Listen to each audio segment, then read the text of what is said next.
How do you add more valuable content to your pivot tables to help you track your income and expenses in Excel? I'm going to show you how to add these two columns here to separate the value spent by months and years, just like this. I've exported the next month of data into my expense tracker here. If we want to see April income and expense totals next to March, we need to add two more columns to our data tab with two new formulas focused on date names. The first formula is called the month formula, and that is the name of the header I've just added. In this cell here, type equals, then type month, M-O-N-T-H. And then open bracket. Now click on the date cell on the same row from your exported data from your bank account over here, and then close bracket and press enter. Then we go to the bottom right hand corner of the cell, left click with the mouse button and drag all the way to the last row, copying the formula down. This assigns a number to this cell which represents the number of the month and the year that this transaction occurred. So this April transaction is assigned a value of 4, being the 4th month of the year, whereas the transaction in March is assigned a value of 3.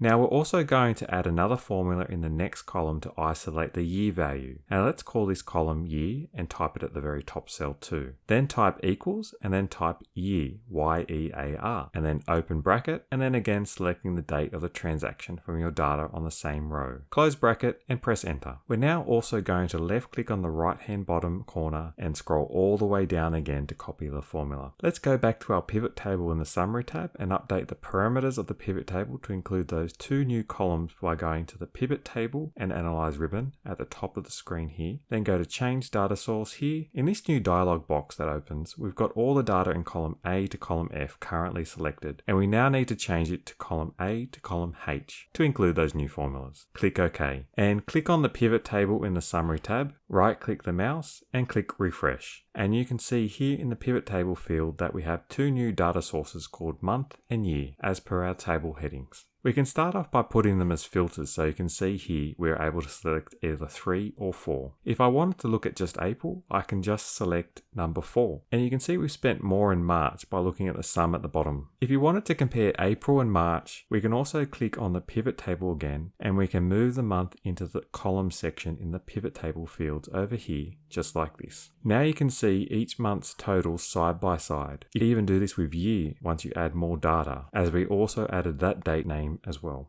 Now when you have two data sets together like this and you want to determine where the variance comes from, you can type in a simple formula next to the pivot table by pressing equals, then cell C6 minus B6. Click enter and then copy and paste the formula down like this, and you can clearly see there was a big variance with the motor vehicle category, which is why we spent more in April than March. If you want to see how I automatically added categories or added other features to analyze my expenses better with a pivot table, then click on one of the videos on your screen right now.